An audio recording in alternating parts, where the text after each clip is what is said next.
Hello बच्चों, चलिए प्रश्न को पढ़ते हैं और समझते हैं। समीकरणों को हल कीजिए।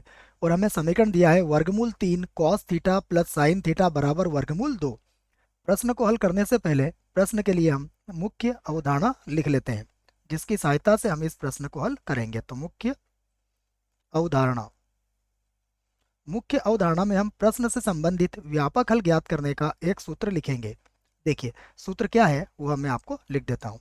सूत्र है यदि यदि साइन एक्स बराबर साइन वाई हो। यदि साइन एक्स बराबर साइन वाई हो तो इसका जो व्यापक हल होता है वह होता है एक्स बराबर एन पाई प्लस माइनस एक की घात एन, और उसके बाद आता है वाई।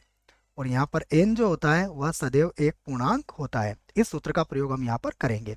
चलिए दी गई समीकरण को लिख लेते हैं। तो देखो, जो समीकरण दी है वो क्या है हमारे पास। समीकरण समीकरण है हमारे पास, यहाँ पर है ना, इसको हटा देता हूँ मैं। ये लीजिए, देखो जो समीकरण दी गई है वो है हमारे पास वर्गमूल 3 कॉस थीटा प्लस है साइन थीटा और बराबर है वर्गमूल 2। अब इस समीकरण में कोसाइन ए प्लस बी का सूत्र बनाने के लिए हम क्या करेंगे कि देखिए, यहाँ कॉस थीटा और साइन थीटा के जो गुणांक है उन्हें ध्यान से देखेंगे। ये है वर्गमूल 3, तो वर्गमूल 3 का वर्ग प्लस देखिए साइन थीटा का गुणांक कितना है 1, तो यहाँ हो जाएगा 1 का वर्ग। अब ये जो भी आएगा इसी से हम इसको भाग लगा देंगे।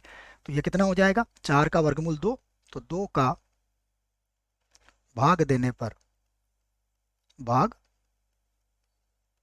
देने पर देखिए, जैसे हम इसको 2 से भाग देंगे अब ये क्या बन जाएगी, इसे लिख लेते हैं। तो ये होगा वर्गमूल 3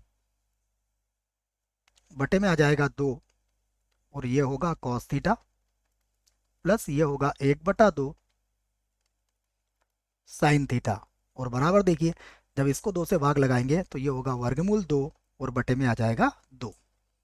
अब वर्गमूल 3/2, ये साइन 60 डिग्री का मान होता है, तो मैं इसको लिख लेता हूँ। यह मान होता है साइन 60 डिग्री का, अर्थात पाई/3 का। और उसके बाद क्या लिखा हुआ है, उसके बाद लिखा हुआ है कॉस थीटा, तो कॉस थीटा को वैसे लिख देंगे।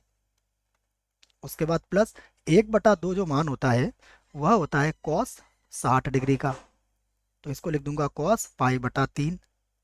और उसके बाद क्या है साइन थीटा, और बराबर देखिए वर्गमूल 2 से जब 2 कितनी बार कट जाएगा, वर्गमूल 2 बार कट जाएगा।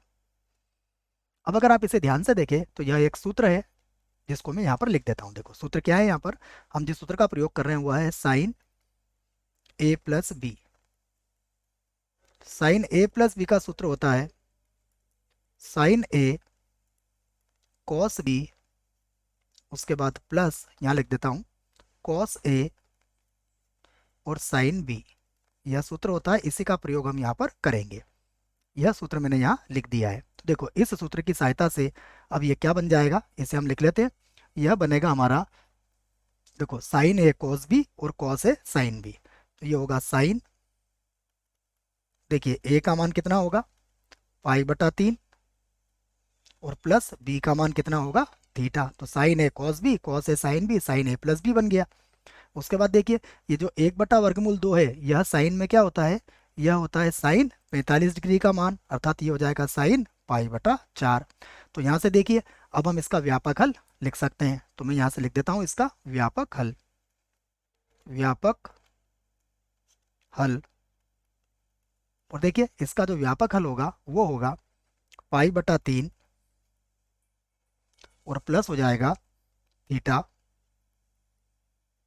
और बराबर देखिए क्या बनेगा, हमारे पास सूत्र क्या लिखवाया आपको एन पाई, उसके बाद प्लस फिर माइनस 1 की घात एन, और वाई का मान कितना होगा पाई/4 हो जाएगा।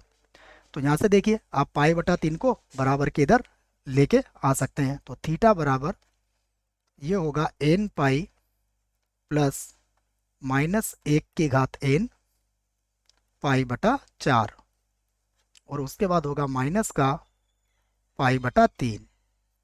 अब देखिए यहाँ पर हमें क्या करना पड़ेगा, एक बार एन को सम और एक बार एन को विषम लेके हल करना पड़ेगा। तो मैं इस बात को लिख देता हूँ। देखो सबसे पहले लिखता हूँ मैं, यदि यदि एन क्या है विषम है, मैं लिखता हूँ यदि एन विषम है, देखिए यदि n विषम हुआ तो थीटा बराबर कितना होगा, थीटा बराबर होगा n पाई, और देखिए अब यहाँ पर जो -1 की घात n होगा ये हमारा माइनस का हो जाएगा, तो ये माइनस का पाई बटा 4 होगा और ये माइनस का पाई बटा 3 हो जाएगा, तो ये होगा माइनस का पाई बटा 4 और माइनस का पाई बटा 3। अब हम इसका लघुत्तम ले लेते हैं, तो थीटा बराबर देखिए n पाई, इसका लघुत्तम कितना आ जाएगा 12, तो ये हो जाएगा माइनस का 7 पाई बटा 12, और यहाँ n बिलोंग्स टू क्या होना चाहिए, z। तो यह हमारे प्रश्न का एक उत्तर होगा।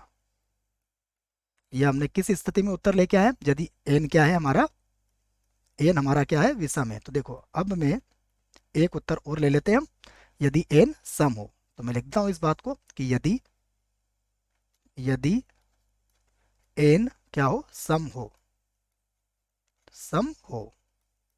देखो यदि n सम होगा तो क्या होगा, थीटा बराबर होगा n पाई और उसके बाद -1 की घात n, अब हमें प्लस का मिल जाएगा, तो ये होगा प्लस का पाई बटा 4 और माइनस का पाई बटा 3।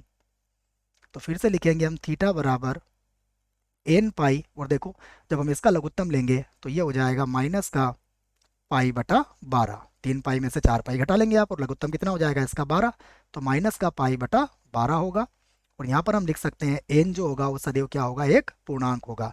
तो यह हमारे प्रश्न के लिए दूसरा व्यापक हल में इसका उत्तर होगा। आशा करता हूँ बच्चों आपको इस प्रश्न का उत्तर समझ में आया होगा। धन्यवाद।